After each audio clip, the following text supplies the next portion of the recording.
To my channel ঈশাস creation. তো আজকে অনেক দিন পর একটা রান্নার ভিডিও নিয়ে চলে এসেছি। তো আজকে তোমরা থাম্বনেল দেখে বুঝে নিয়েছো, তো আমি একটা নিরামিষ আর হেলদি খাবার বানাতে চলেছি। তো দেখা যাক ফার্স্ট টাইম কতটা ভুল হবে কতটা বাজে হবে আমি জানি না, তাও আমি তোমাদের সাথে শেয়ার করবো, বাজে হলেও শেয়ার করবো তোমাদের সাথে। তো দেখতে থাকো, চলো। আসলে আমার কিচ্ছু রেডি করা নেই, তাই জন্য আমি এখানে একটু রেডি করে নিই। কারণ সোয়াবিন নিয়ে নিয়েছি, সোয়াবিনটা একটু ধুয়ে নিচ্ছি, আমরা সোয়াবিনটা ভিজিয়ে নিচ্ছি।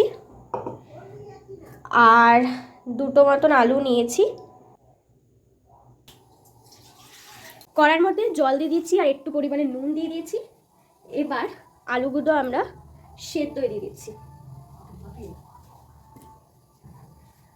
এখানে যতক্ষণ আলুটা সেদ্ধ হোক, আমি একটুখানি সোয়াবিনটাও সেদ্ধ করে নেবো, পেস্ট করতে একটু সুবিধা হবে, তাই সোয়াবিনটাও এখানে আমি একবারই দিয়ে দিচ্ছি।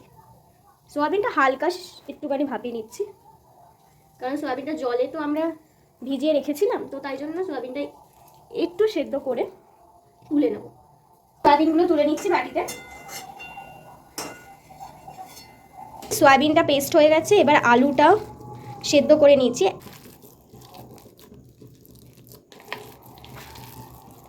স্বাদ মতন নুন দিয়ে দিচ্ছি, এর স্বাদ মতন তোমরা দিয়ে দেবে গোলমরিচ। এখানে লঙ্কা কুচি করে রেখেছি, ওগুলো দিয়ে দিচ্ছি। ভাজা মশলা দিয়ে দিচ্ছি, আর একটু ক্যাপসিকাম কেটে রেখেছিলাম, কারণ হেলদি ডিশ তোমাদের বললামই, ক্যাপসিকামটা এর মধ্যে দিয়ে দিচ্ছি। এই যে ধনে পাউডার দিয়ে দিচ্ছি, ধনে জিরে গুঁড়ো দিয়ে দিচ্ছি। এটা কাশ্মীরি লঙ্কার গুঁড়ো, তোমরা তোমাদের নিজের মতন দেবে, হেলদি বলেছি তাই জন্য বেশি কাশ্মীরি লঙ্কা দেওয়া যাবে না। এবার এটাকে ভালোভাবে মিক্স করে নিচ্ছি, একদম ফুচকার আলু মাখা যেমন হয় একদম সেরকমই হবে। গন্ধটা হেভি বেরিয়েছে, মনে হচ্ছে এখনই এটা খাওয়া যাবে। নিজেদের যেমন ইচ্ছা শেপ দিয়ে দেবে না আপনারা, আমার মা ক্যামেরা ধরতে পারে না। এক একটা শেপ করে নিচ্ছি।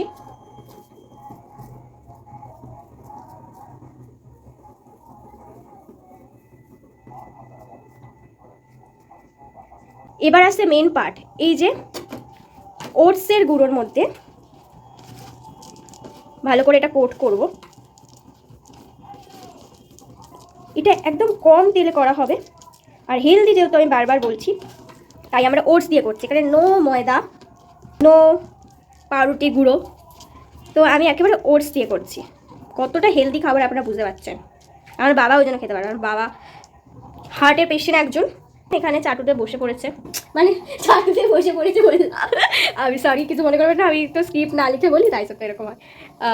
আরেকটাও করে নিচ্ছি সেমভাবে। আমার মা এইসব আমার পছন্দ করে না খেতে। একদম অল্প একটু তেল আমি ওপর দিয়ে ব্রাশ করে দিচ্ছি, ঠিক আছে, একদম অল্প, তোমরা দেখতেই পাচ্ছ তেল নেই, এই তেলেই একদম জিনিসটা হবে। একটা কথা বলে দিই তোমাদের, হেলদি খাবার সবসময় খেতে সুস্বাদু হয় না, এটা ভাববেন না। সুস্বাদুভাবে বানালে হেলদি খাবার সুস্বাদু হয়ে যাবে। এই আমার ওটস খেতে ভালো লাগতো না, আমার এখনও খুব একটা ওটস ওই দই দিয়ে খেতে ভালো লাগে না সত্যি বলতে গেলে, কিন্তু আমি ওটসের বিভিন্ন রেসিপি তাই জন্য ট্রাই করছি, যেটা আমার খেতেও ভালো লাগবে, আবার আমার হেলদিও হবে খাবারটা। একদম দেখতে পাচ্ছ অল্প করে ব্রাশ করে দিচ্ছি, যাতে আমার বাবাও খেতে পারে। আমার সব ধরনের খাবার তো খাওয়া যাবে না বাবার, তো আমি সেই অনুযায়ী খাবারটা বানাচ্ছি।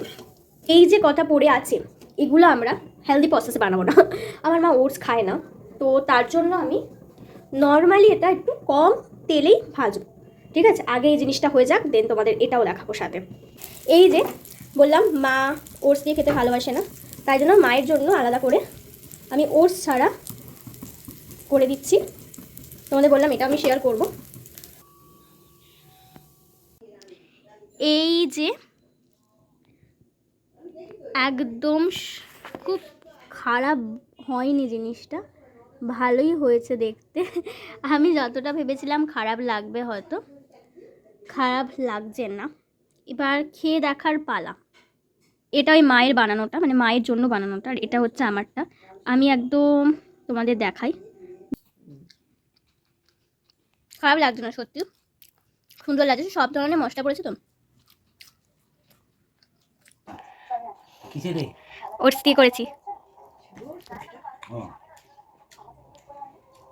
উঠছে না ভালো যা